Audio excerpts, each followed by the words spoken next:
Apa nih? Bosokane. Borokan ki apa?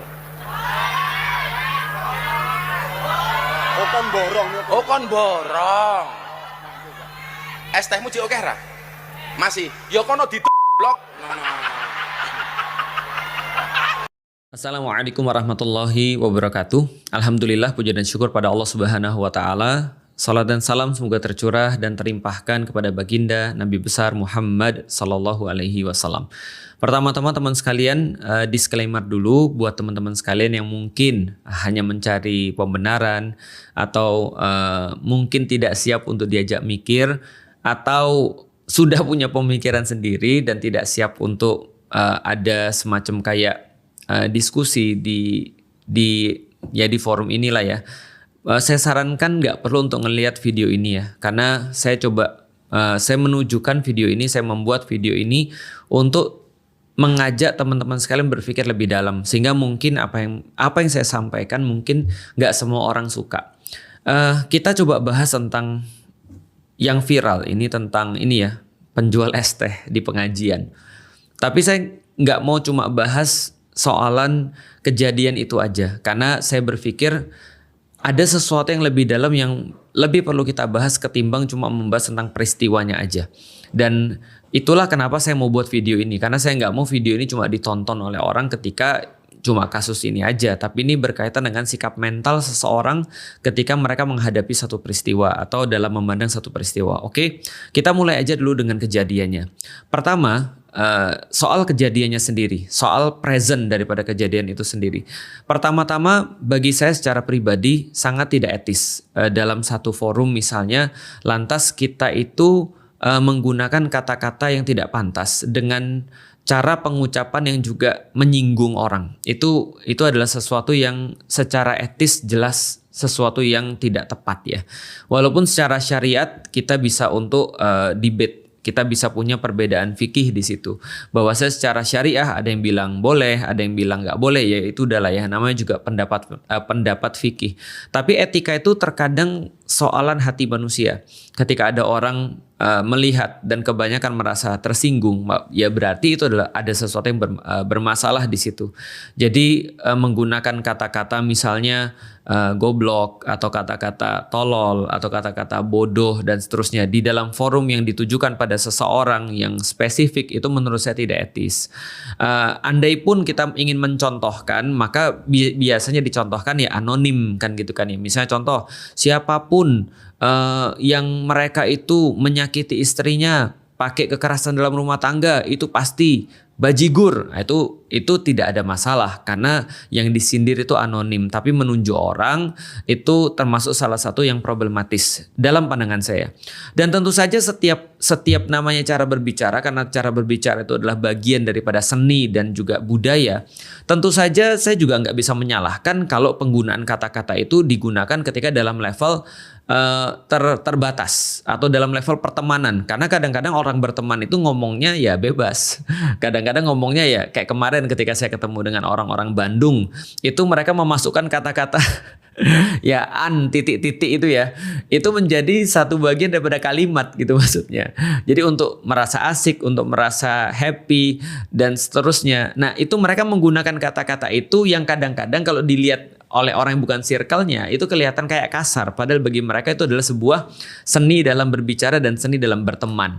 Nah, itu adalah salah satu perbedaan lagi. Artinya tadi balik lagi ya, walaupun tetap aja secara etis tadi ya, kalau dalam pengajian misalnya saya secara pribadi benar-benar mencoba untuk menghindari perkara-perkara yang tidak etis dalam kajian, apalagi tadi judulnya adalah kajian. Itu yang pertama. Nah, yang kedua, saya pengen bahas tentang masalah sebelum kejadian ini. Nah, ini adalah masalah pasnya yang coba untuk kita bahas dan kita coba untuk lebih in depth mengerti tentang kenapa ini bisa terjadi. Jadi gini ya, kalau saya nggak salah baca, saya membaca bahwasanya dalam kasus ini yang dimaksud di dalam kasus ini kan Gus Miftah. Gus Miftah itu dalam pengajian-pengajian yang lain dia juga sering memborong dagangan-dagangan orang.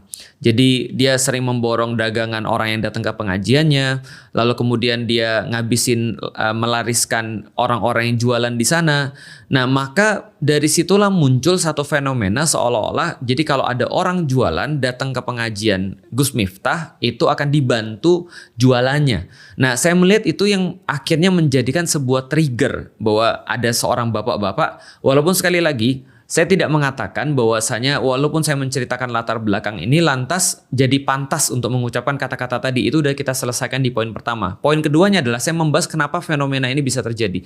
Jadi kenapa ada bapak-bapak datang lalu kemudian dia berharap agar dagangannya laris di situ. Nah, ini adalah satu sikap mental yang dibentuk oleh kejadian-kejadian sebelumnya. Misal, ketika Gus Miftah melariskan dagangan orang, beliin misalnya minuman untuk orang-orang yang ada di pengajiannya, dan saya lihat juga itu banyak terjadi di tempat-tempat yang lain oleh ustadz-ustadz yang lain juga.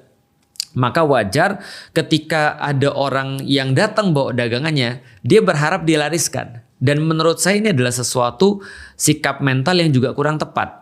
Artinya kita bisa untuk membahas sikap mental apa yang harusnya tepat. Karena ini menurut saya nggak tepat. Contoh kayak gini ya. Ada juga terjadi pada konten-konten creator yang lain. Mungkin teman-teman juga sudah tahu dan pasti menyadari. Ada banyak konten-konten creator yang lain yang menjadikan kesulitan sebagai komoditas. Jadi mereka itu menjadikan orang-orang yang minta-minta, menjadikan orang-orang yang jualan, menjadikan orang-orang yang seolah-olah susah, itu menjadi komoditas untuk menaikkan konten-konten mereka dan menaikkan exposure di dalam akun mereka.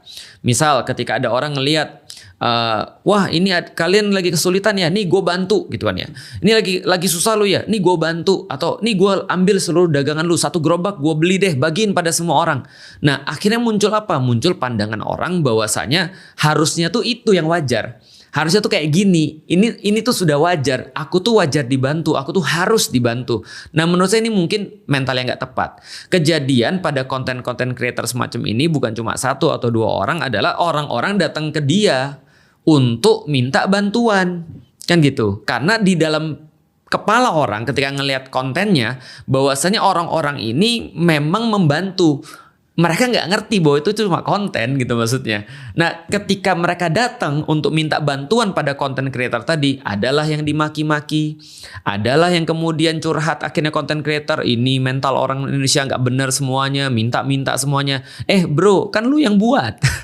Lu yang buat kejadian itu. Lu yang meng-create ada segmentasi pasar itu. Nah maka ketika orang-orang ini akhirnya menjadi berharap pada orang-orang yang membantu itu, jadinya kemudian di komen juga. Akhirnya dijadiin problematis juga. Padahal yang meng-create itu adalah justru para konten-konten creator yang tadi. Contoh misalnya ya, kayak gini nih. Ada konten creator yang bikin di Instagramnya, siapapun yang mau aku bantu, aku mau giveaway nih 2 juta buat kalian. Coba sampein kesulitan-kesulitan kalian sehingga aku harus giveaway kepada kalian. Dalam kepala orang apa? Oh dia bisa bantu orang. Maka dia mulai tuh DM-ini konten creator ini, gue perlu bantuan dong, dan segala macam. Terus dia baca, terus dia ngeluh, kok orang Indonesia gini ya, kok orang Indonesia mentalnya minta-minta ya, dan segala macam. Nah padahal ini yang dijadikan sebagai komoditas tadi. Nah itu adalah yang kedua. Kenapa ini bisa terjadi? Artinya yang saya khawatirkan ketika ada orang bereaksi berlebihan. Sekali lagi mungkin teman-teman juga nggak setuju, juga nggak ada masalah ya. Karena ini juga namanya diskusi. Saya cuma menyampaikan kekhawatiran saya tuh alasannya tuh apa. Yang saya khawatirkan contoh ya, ketika dalam kasus ini terjadi orang-orang rame-rame nyari bapaknya, pengen bantu bapaknya, pengen kemudian memberikan bapaknya.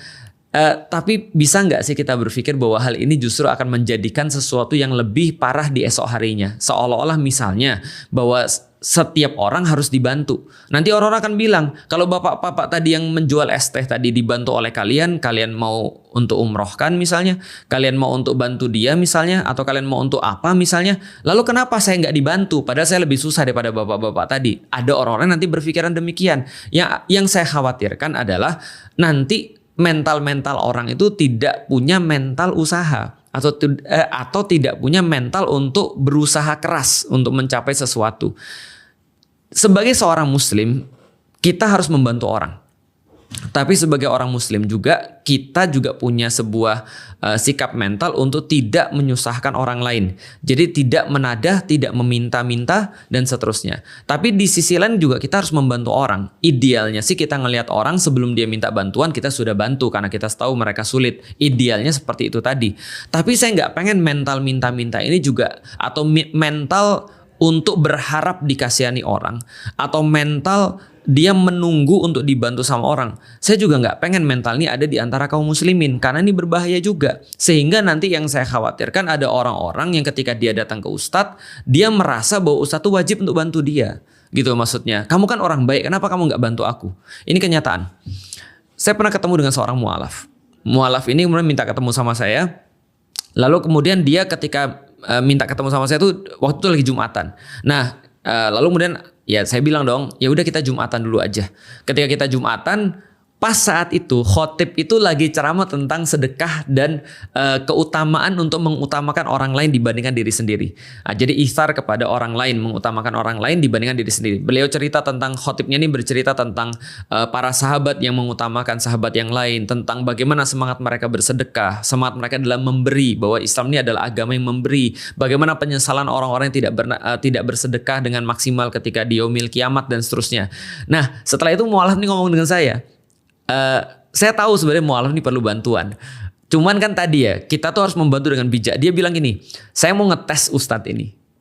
Ustadz yang tadi ngomong, tadi pengkhotbah tadi, saya mau ngetes. Kan dia kan ngomong tentang masalah memberi. Mau nggak dia memberikan harta dia bagi saya? Karena dia sudah berpendapat seperti itu. Nah, di titik itu kemudian saya bilang, bro, nggak gitu konsep di dalam Islam. Konsep di dalam Islam itu adalah seorang muslim itu tangan di atas lebih bagus daripada tangan di bawah. Artinya orang-orang yang punya itu akan berbagi, dan orang-orang yang nggak punya itu nggak akan minta. Jadi nggak serta-merta kita merasa bahwa orang harus bantu kita. Nggak gitu. Yang harus adalah kita harus bantu orang. Itu mental. Meskipun kita nggak punya uang, kita harus bantu orang. Meskipun kita nggak punya uang, kita nggak mau nyusahin orang. Itu adalah mental seorang muslim yang harusnya ada. Dan itu yang coba untuk saya sebarkan juga kepada orang-orang. Makanya saya bilang gini ya. Contoh misalnya ya. Ada orang-orang, ini juga saya alami. Ustadz, kita ini kan sama-sama orang yang dakwah ya. Kalau orang-orang dakwah kan harusnya saling bantu-membantu, karena kita seperti satu tubuh. Terus pakai dalil lagi gitu kan ya. Innallaha yuhibbul ladzina yuqatiluna fi sabilihi shaffan.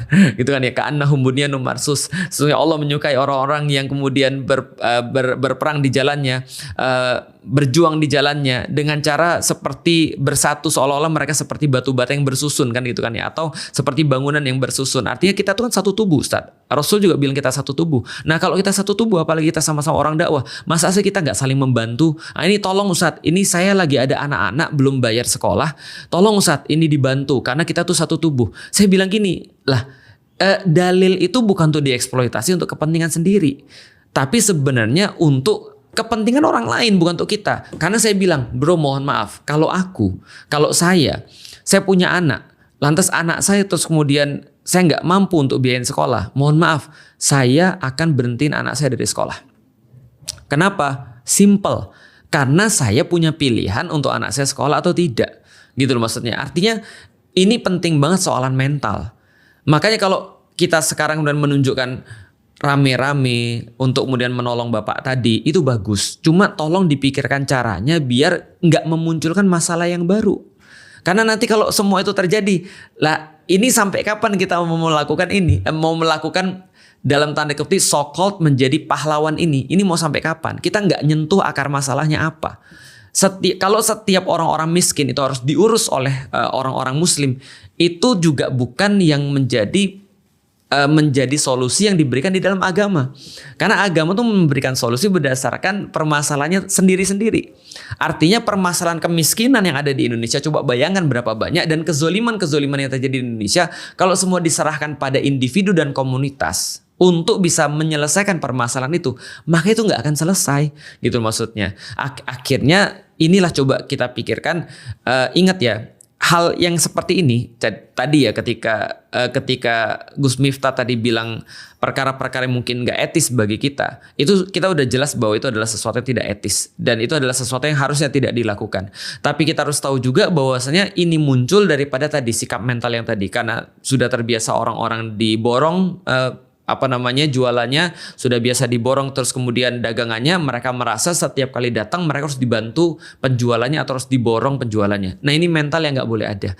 Kalau mental orang pengusaha seharusnya seperti apa? Ya udah, dia datang, dia berusaha dengan semaksimal mungkin. Kalau andaikan pada saat itu ustadznya mau membeli lalu kemudian untuk menggratiskan pada jamaahnya, berarti itu kebaikan daripada ustadznya, bukan sebuah kewajiban yang harus dilakukan. Jadi ini sikap mental juga harus saya kritik. Itu yang kedua. Yang ketiga, teman-teman sekalian, efek daripada kejadian ini. Efek daripada kejadian ini, orang bilang, nah itulah kenapa orang-orang tuh harusnya tidak dibodohi oleh agama. Saya bilang bukan dibodohi oleh agama. Agama itu sudah saya sampaikan dalam banyak sekali kesempatan, agama itu mencerdaskan. Agama itu mencerdaskan orang.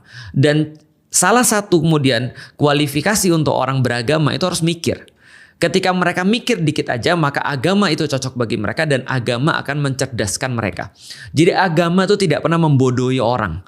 Yang membodohi orang itu manusia. Ingat bahwa agama tidak pernah membodohi orang. Yang membodohi orang itu adalah manusia.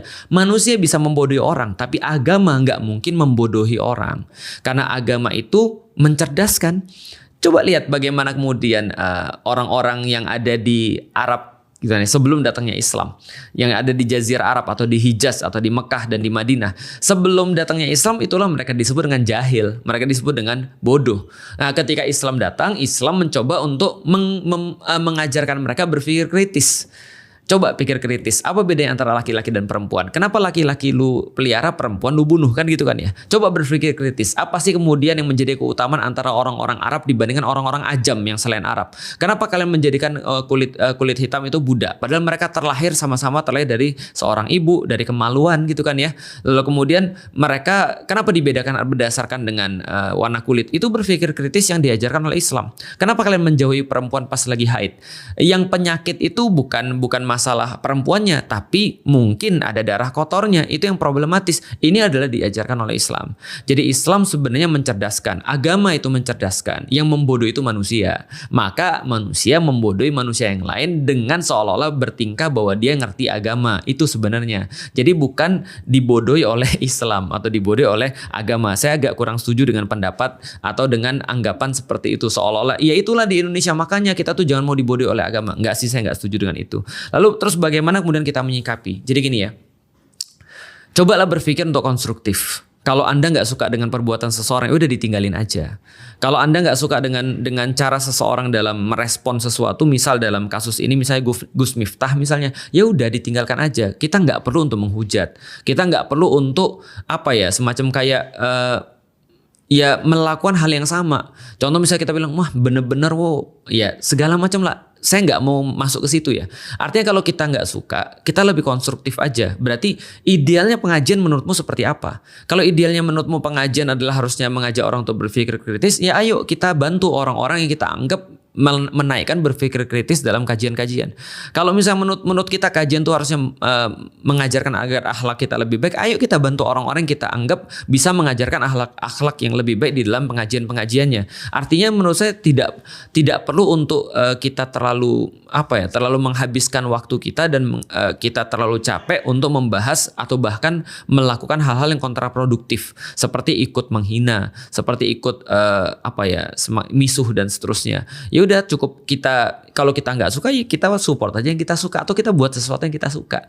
Nah menurut saya sih lebih bagus seperti itu sih. Sekali lagi tentu saja nggak ada masalah dalam berbeda pendapat ya. Artinya termasuk perkara-perkara tadi yang sensitif tadi ya, soalan yang kedua tadi tentang bagaimana sikap mental yang seharusnya. Karena saya juga berpikir tidak bagus ketika orang tuh dapat bantuan terus-menerus. Karena ingat setiap bantuan termasuk bantuan langsung tunai itu ataupun bantuan apapun itu setiap kali bantuan yang bersifat free atau bersifat effortless itu datang, itu merenggut orang untuk efforts dalam sesuatu. Makanya orang-orang kan ada yang bilang dalam satu pepatah, kalau engkau kasih orang sekali dia akan berterima kasih. Kalau engkau kasih orang 2 kali dia akan merasa biasa. Kalau engkau kasih orang 3 kali dia akan expecting. Kalau engkau kasih orang 4 kali dia mulai merasa bahwa ini adalah sesuatu yang seharusnya. Kalau engkau kasih orang berapa kali tadi? 4 kali ya? 5 kali. Itu dia mulai marah kalau kamu gak ngasih. Dan saya gak tahu. Tapi kalau saya bukan meyakini, saya mengalami itu berkali-kali dalam hidup saya. Sehingga saya mencoba untuk lebih selektif dan bijaksana. Karena tidak semua yang kita kasih itu bisa menolong orang. Sering kali mendidik mental seseorang itu lebih penting daripada memberikan dia sesuatu yang bersifat fisik. Kalau kita sudah berhasil mendidik seseorang dengan sesuatu yang bersifat mental, maka dia akan berterima kasih mau berapa kali pun kita berikan. Nah, jadi kira-kira itu aja. Semoga bermanfaat. Mohon maaf kalau saya ada salah. Assalamualaikum warahmatullahi wabarakatuh.